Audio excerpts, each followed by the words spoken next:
안녕하세요. 독립영화관 백승주입니다. 오늘 독립영화관은 비정규직 청춘들의 불안과 좌절을 우리 시대 문화 노동자들의 이야기로 그려낸 작품, 박지연 주연, 박한진 감독의 루비를 준비했습니다. 2017년 신춘 문예 희곡 당선작인 김명진 작가의 루비가 원작으로 제24회 부산국제영화제에 초청돼서 관객과 평단의 호응을 받은 작품인데요. 이 방송국 스튜디오라는 현실 세계와 연극 무대라는 환상의 세계를 오가는 루비는 시청률 저조로 프로그램 폐지 위기를 겪는 PD 서연의 이야기로 시작합니다. 영화 속에서 갑자기 사라진 마술사의 비둘기 루비처럼 프로그램 폐지로 일자리가 사라져버릴 불안과 좌절을 겪는 비정규직 노동자들의 모습이 영화 속에 담겨 있습니다. 오늘 독립영화관은 영화 루비에 대한 이야기를 나누고자 주인공 서연을 연기한 박지연 배우를 스튜디오에 모셨습니다. 안녕하세요. 네, 안녕하세요. 네, 인사 한번 해주세요. 네, 안녕하세요. 영화 루비에서 서연 역을 연기한 배우 박지연입니다. 평소 독립영화관 애청자였는데 이렇게 저희 영화 소개할 기회를 주셔서 정말 감사드립니다. 루비에 대한 이야기를 나누기 전에 네. 배우 박지연에 대한 질문을 몇 가지 드리고 싶거든요. 네. 이 박지연 배우는 뭐 독립영화뿐만이 아니라 상업영화 또 드라마에서도 활발히 활동을 하고 계신데 어떻게 처음에 연기자로 길을 들어서게 되셨어요? 근데 처음에 초등학교 때 제가 좀 이렇게 남들 앞에 나서는 역할을 많이 맡게 됐어요. 네. 이제 저도 모르게 이제 그런 남들 앞에 나서게 되는 일을 맡다 보니까 에너지 같은 게 이렇게 샘솟는 거예요. 저도 모르는.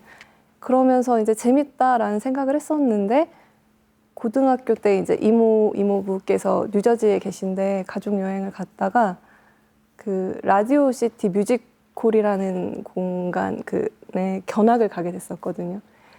근데 거기에서 무대 위에서 배우분들이 굉장히 열정적으로 이렇게 연습을 하고 계셨어요. 네. 근데 그 모습을 보고 제가 저거다. 내가 해야 할 일은 저거다. 이런 어떤 그런 확신이 들어서 이제 부모님한테 연극영화과에 가고 싶다고 그때 말씀을 드려서 시작하게 되었어요. 아무래도 처음으로 연기한 건 잊을 수가 없을 것 같은데 첫 연기는 어떠셨어요? 대학교 1학년 때 연극 공연이었었거든요. 이제 원래 스텝으로 참여를 했다가 선배님께서 기회를 주셔서 이제 무대에 섰던 작품이 있는데 그 제목이 아이두라고 이제 뮤지컬로 지금 한국에서는 이제 유명한 뮤지컬이잖아요. 라는 뮤지컬 제목인데 원래는 이제 그게 희곡 연극이 이제 원작이거든요. 네. 그냥 열정만 가지고 신나게 연기했던 게 아직도 저한테는 굉장히 기억이 많이 남아요. 저희 독립영화관에서도 박지연 배우의 여러 가지 작품을 소개해드린 적이 있는데 저는 사실 그중에서 가장 기억에 남는 작품이 그녀의 단속반이라는 작품이에요. 이 작품이 마동석 주연의 상업영화 챔피언을 연출했던 김용환 감독의 2011년 작품이라 딱 10년 전 작품인데 무심코 버린 담배꽁초 하나 때문에 정말 어떤 단속반 아저씨와 좀 추격전을 따뜻한 추격전을 벌이는 그런 역할이었는데요. 어떠셨어요? 이 시나리오를 받고? 이제 김용환 감독님하고는 제가 2005년도 영화 쪼다멜로라는 작품 때 처음 이제 배우 조감독으로 알게 된 사이거든요. 네네. 2010년에 이제 연락을 주셔서 박지연 배우님 제 영화에 주인공으로 출연해 주시지 않겠어요? 그렇게 먼저 제의를 하셨어요. 약간 장난스러우면서도 되게 정중하게 연락을 주셔서 그 영화에서는 사실 말을 하지 못하는 은진 역할을 하고 있어서 뭐 표정 연기나 아니면 이렇게 수화로 하셨잖아요. 수화를 직접 배우셨어요? 그 당시에 그 영화 때문에 처음으로 배우게 됐어요. 그래서 이제 감독님이 알아봐 주셔서 이제 섭외를 해서 성심성의껏 알려주셨어요. 대사를 외워야 되고 또 대사를 전달하는 그런 감정 표현이 있을 텐데 그런 걸 못 하시니까 어려운 점이 분명히 있으셨을 것 같은데 어떠셨어요? 표현의 답답함보다 귀를 닫고 이제 온 몸으로 들어야 되는 어떤 그거를 집중하는 게 쉽지가 않았었던 그렇겠네요. 것 같아요. 또 한 가지 인상 깊은 작품은 송혜린 감독의 피크닉이라는 작품인데 이 관계가 소원해진 부부가 뭐 캠핑장에 가면서 이제 일어나는 그런 해프닝 같은 이런 거였는데 그때 남편에게 의심받는 하영 역을 맡았어요. 이 작품은 어떻게 출연하게 되셨어요? 송혜린 감독님의 첫 작품부터 졸업 작품까지 제가 참여하지 않은 작품이 없거든요. 그러다 보니까 캐스팅 디렉터를 하게 된 거예요, 제가. 그래서 이제 처음에는 이 배역에는 이 배우가 좋을 것 같고 이렇게 캐스팅을 도와주다가 그렇게 하다 보니까 하영 역할을 누가 할 것이냐 이제 고민을 하다가 결국은 이제 송혜린 감독님이 네가 너다. 바로 너다.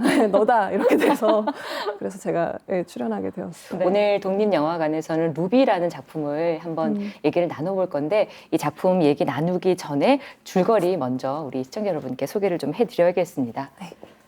과학 소개 프로그램인 오늘의 과학은 저조한 시청률 때문에 폐지 위기에 놓이게 됩니다. 메인 PD 서연은 제대로 된 과학 프로그램을 만들고 싶지만 현실은 마음대로 되지 않고 새 프로그램을 기획하라는 직장 상사의 압박만 있을 뿐인데요. 한편 늘 바쁘게 일하지만 성과가 나오질 않아서 일에 회의를 느끼는 조연실 은지와 대본과 자막을 쓰며 프로그램의 주요 업무를 맡았지만 언제 잘릴지 모르는 계약직 작가 수호 역시 힘들기는 마찬가지입니다. 제작진의 갈등은 점점 심해지는데요. 프로그램에 출연하기로 한 마술사 수영은 비둘기 루비를 데리고 오지만 루비는 어디론가 사라져버립니다. 이 영화는 또 어떻게 인연이 돼서 루비의 주인공으로 또 출연을 하시게 되셨어요? 그 영화에 출연하는 마술사 역할의 최영렬 배우님이 학교 선배님이세요. 아, 그러세요? 그래서 이제 최영렬 배우님이 저를 추천을 하게 되어서 이제 감독님과 미팅을 하고 이야기 나누다가 제가 서연이를 쟁취하게 되었습니다. 네. 처음에 이제 루비라는 이름을 보면 제목을 보면 많은 사람들이 이 빨간 보석 루비를 떠올리게 되잖아요. 저도 역시 그랬고요. 근데 이제 영화를 보고 나니까 이제 마술사가 데려온 빨간 눈을 가진 이제 비둘기의 이름이 바로 루비였는데 이 시나리오를 처음 받고 어떠셨어요? 되게 독특한 작품이라고 일단 생각했던 것 같아요. 네. 그리고 이제 제일 궁금했던 게 이 시나리오를 가지고 어떻게 영화화를 할까? 그게 저한테 가장 큰 이제 어떤 호기심이 생겼던 것 같아요. 그래서 좀 재밌겠다. 그리고 어떻게 이 영화를 같이 이제 만들어가는 입장이다 보니까 어떻게 이 영화를 만들 수 있을까 이제 그 호기심에서 이 영화를 선택하게 된 게 컸던 것 같아요. 김명진 작가의 루비가 원작인데 이 박재원 배우가 그 작가님을 많이 참조하셨다고 하셨어요. 네. 어떻게 연기에 녹이려고 하신 거예요? 김명진 작가님한테 실제 EBS 오늘의 과학이라는 프로그램을 하셨었거든요. 글도 쓰시면서 PD도 하셨다고 들었는데 네. 방송하시면서 그 어려움에 대해서 이제 속속들이 얘기를 들었었고요. 네. 이제 서연이란 역할로 봤을 때 굉장히 예민하고 조금 까칠하기도 하고 직설적인 인물이잖아요. 다혈질적이기도 그렇죠. 하고 제 안에 그런 부분을 좀 끄집어내려고 많이 노력을 했었던 것 같아요. 아, 명진 작가님께서 좀 까칠하세요? 아니요.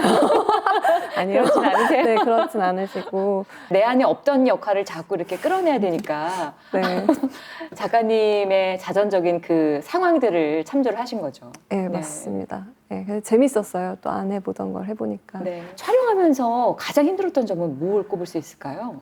굉장히 배우들이 연기하기에 좋은 환경을 만들어 주셨어요. 감독님이야 스태프분들이.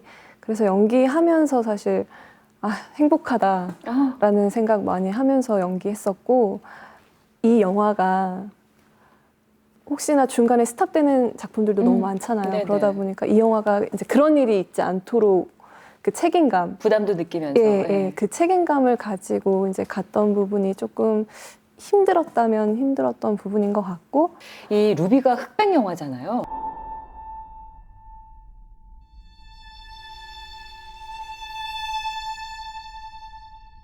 흑백 영화로 이제 최종 결정하게 된 이유가 방송국 그리고 무대 그렇죠. 그리고 또 서연의 집 이렇게 크게는 세 개로 나눠지는데 한 톤으로 이제 가려던 것도 있었던 것 같아요. 이게 환상인지 현실인지 뭐 꿈인지 이렇게 관객들이 조금 시각적으로 색깔이 너무 다양하면 집중하기가 힘든데 맞아요. 네, 이제 그것들을 이렇게 뭔가 하나로 이렇게 집중할 수 있게 네. 했던 장치도 있었던 것 네. 같아요. 네. 시청자들이 이걸 볼 때는 어떻게 보면은 영화를 보면서 또 동시에 연극을 보고 있는 것 같은 그런 느낌이 들었거든요. 네. 방송가라는 현실은 영화로, 그리고 현실에서 느끼는 괴로운 마음과 꿈이라는 환상은 연극으로 이렇게 표현이 됐었는데 네. 연기하면서 조금 다르게 해야겠다 뭐 이런 생각을 하시고 연기를 하신 건가요? 크게 사실 뭐 연극 무대 연기, 영화 연기 이렇게 뭐 톤을 나눴던 건 아니었는데 연극 연기도 할 수 있고 뭔가 그러니까 영화 연기도 할 수 있다라는 그 매력이 되게 저한테 크게 다가왔었던 것 같아요. 네. 시계가 등장해요. 네. 시계가 또 큰 메시지 중에 하나이기도 한데 PD 서연이 꿈을 꾸는 장면의 그 시간이 딱 4시 전이더라고요. 어떤 의미예요? 그러니까 제가 생각하기에는 그 딱 4시쯤이 그 동이 트기 직전 가장 어두운 시간이잖아요. 네. 그러니까 그때 가장 많은 꿈을 꿀 때가 아닌가 싶어요. 이렇게 상상력이 풍부해지는 시간이라고 해야 될까? 그래서 서연이가 그 꿈꾸는 시간을 그 시간으로 설정한 게 아닐까. 시계로 본다면 박지연 배우의 시계는 몇 시쯤을 가르치고 있을까요? 저는 오후 2시? 그 이유는요? 한창 움직여야 되는 시간? 네, 한창 달려야 되는 어떤 그런 시간이 아닐까 싶어요. 근데 마술사에게 훈련 받은 날지 못하는 새가 바로 루비인데 극 중에 수호의 대사 중에 새는 아니지, 새를 연기하는 배우지, 뭐 이런 대사가 나오기도 해요. 그래봤자 우리 같은 서브들밖에 안 된다는 걸 걔도 일찌감치 깨달은 거지. 어디로 훅 날아가 버린 게 아닐까? 걔 못 날아.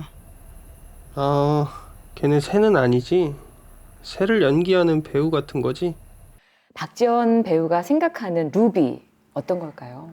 제가 생각하는 루비는 우리들인 것 같아요. 이 작품 속에 등장하는 인물들이기도 하면서 또 정말 이 영화를 보고 있는 관객들이기도 하면서 이 영화 루비의 처음 시작에 보면은 이 극은 내가 주인공이기도 하면서 감독이기도 하면서 동시에 또 작가이기도 하다라는 얘기가 나오거든요. 그거 자체로서 이 루비라는 게 결국은 내가 아닐까 저는 그렇게 생각하고 있어요. 보는 사람 누구든 네, 다 누구든 루비다. 다 루비 각자의 어떤 보석을 가지고 있는 그런 존재이다 이렇게 네, 저는 그렇게 해석을 했어요. 네. 네. 지연 씨를 달리게 하는, 움직이게 하는 원동력은 뭘까요? 꿈인 것 같아요. 꿈 그리고 같이 꿈을 꾸고 있는 저희 동료들 그 동료들로 인해서 또 많이 힘을 얻기도 하고 또 제가 지금 이 연기자의 길을 계속 꿈을 꾸면서 일을 하고 있거든요. 좋은 배우가 되고 싶다는 어떤 그 욕망, 네, 그걸로써 계속 가고 있는 것 같아요. 끝으로 우리 지금 루비를 보실 우리 시청자 여러분들께 마지막으로 인사 한마디 네. 해주세요. 늦은 시간까지 기다려 주셔서 감사드리고요. 지금 코로나 때문에 진짜 일상도 많이 힘들고 또 영화 하시는 분들도 많은 힘듦이 있는 거 알고 있는데요. 하루빨리 좀 안전하게 작품 활동도 할 수 있고 또 일상의 소중함을 느낄 수 있는 시간이 왔으면 좋겠습니다. 오늘의 독립영화관, 비정규직 청춘들의 불안과 좌절을 우리 시대 문화 노동자들의 이야기로 그려낸 작품입니다. 박지연 배우의 루비 지금 시작합니다.